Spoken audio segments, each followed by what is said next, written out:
আগামী ১৯ জুলাই থেকে মাঠে গড়াবে নারী এশিয়া কাপের চলতি বছরের আসরকে সামনে রেখে ইতোমধ্যে শেষ মুহূর্তের প্রস্তুতিগুলো সেরে নিচ্ছে বাংলাদেশ নারী দল।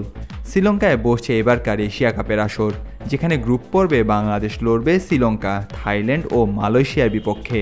আপাতদৃষ্টিতে সেমির সমীকরণটা বাংলাদেশের জন্য কিছুটা হলেও সহজ, কেননা লঙ্কানরা ছাড়া কাগজ কলমের হিসেবে বাকি দুই দল শক্তিমত্তা ও সামর্থ্যের দিক থেকে বেশ কিছুটা পিছিয়ে রয়েছে বাংলাদেশ থেকে।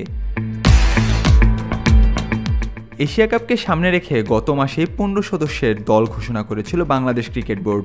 সেই স্কোয়াডে ডাক পড়েছে লম্বা সময় ধরে জাতীয় দলের বাইরে থাকা পেসার জাহানারা আলমের।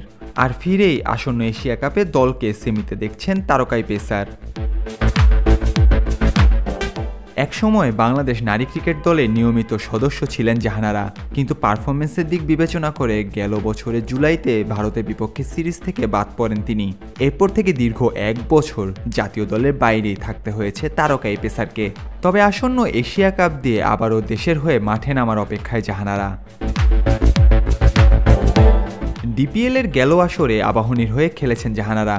তাদের হয়ে ৯ ম্যাচে ৩.১২ ইকোনমি রেটে এবং ৮.৮৮ গড়ে ২৫ উইকেট নিয়েছেন ডানহাতি পেসার। তার চেয়ে বেশি উইকেট নিতে পারেননি কোনো বোলারই। এমন পারফরমেন্সের পরেই মূলত জাহানারাকে দলে ফেরানো হয়। আসন্ন এশিয়া কাপে জাতীয় দলকে অন্তত সেমিফাইনালে নিয়ে যাওয়ার লক্ষ্য এই পেসারের।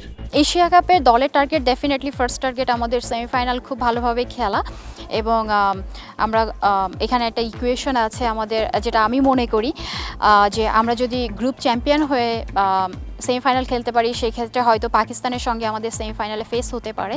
এদিক থেকে আমাদের জন্য একটু ইজি হতে পারে, এবং আমরা অবশ্যই সেটাই চেষ্টা করব। সো ফার্স্ট ম্যাচ থেকেই আমাদের খুব ইম্পর্টেন্ট ম্যাচ থাকবে। ফার্স্ট ম্যাচ খুব ভালোভাবে পজিটিভ রেজাল্ট যদি আমরা ইনশাল্লাহ বাংলাদেশ টিমের জন্য নিয়ে আসতে পারি, এটা আমাদের জন্য ভালো হবে, এবং ডেফিনেটলি আমরা চেষ্টা করব যে আমাদের সুখ স্মৃতিতে ব্যাক করার জন্য, যেটা আমরা ২০১৮ সালে করেছিলাম।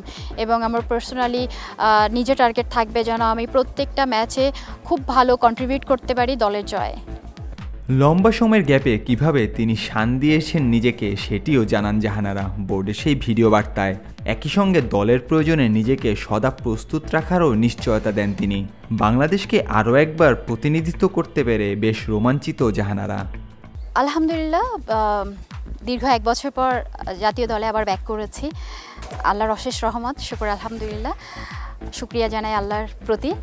এবং এই দীর্ঘ ১ বছরের মধ্যে আমি ৯ মাস মস্কোতে ট্রেনিং করেছি, মস্কো একাডেমিতে। শেখ সালাউদ্দিন স্যার সহ ওখানে যারা কোচিং স্টাফ ছিলেন তারা অক্লান্ত পরিশ্রম করেছেন আমার সাথে, এবং চেষ্টা করেছেন আমি যেন ভালো পারফরমেন্স করতে পারি। ইনফ্যাক্ট প্রতিটা সময় আমি ট্রাই করেছি নিজেকে প্রিপেয়ার রাখার জন্য, যে ওমেন্স টিমের যখনই আমার প্রয়োজন হবে আমি যেন প্রিপেয়ার অবস্থায় থাকতে পারি। এবং লাস্ট প্রিমিয়ার লিগে একটি দারুণ পারফরমেন্সও হয়েছে আলহামদুলিল্লাহ। দীর্ঘ ৯ মাসের পরিশ্রম বলতে পারেন। সো সব কিছু মিলিয়ে এটা অনেক ভালো ফিলিং যে আমি আবারও বাংলাদেশ টিমকে প্রতিনিধিত্ব করতে পারবো। এশিয়া কাপের স্কোয়াডে জাহানারার সঙ্গে ফেরানো হয়েছে রুমান আহমেদকেও। তিনিও প্রায় ১ বছর ধরে ছিলেন দলের বাইরে। এই দুই সিনিয়র ক্রিকেটার আসন্ন টুর্নামেন্টে দলকে ভালো ফিডব্যাক দিবেন, এমনটাই আশা করে তাদের ফেরানো হয়েছে। ৮ দলের অংশগ্রহণে আগামী ১৯ জুলাই নেপাল ও পাকিস্তানের মধ্যকার ম্যাচ দিয়ে নারী এশিয়া কাপের এবারের আসরের পর্দা উঠবে। নারী ক্রিকেটে এশিয়া মহাদেশের এই শ্রেষ্ঠত্বের লড়াই শেষ হবে ২৮ জুলাই। নাহিয়ান আরেফিন, অনফিল্ড।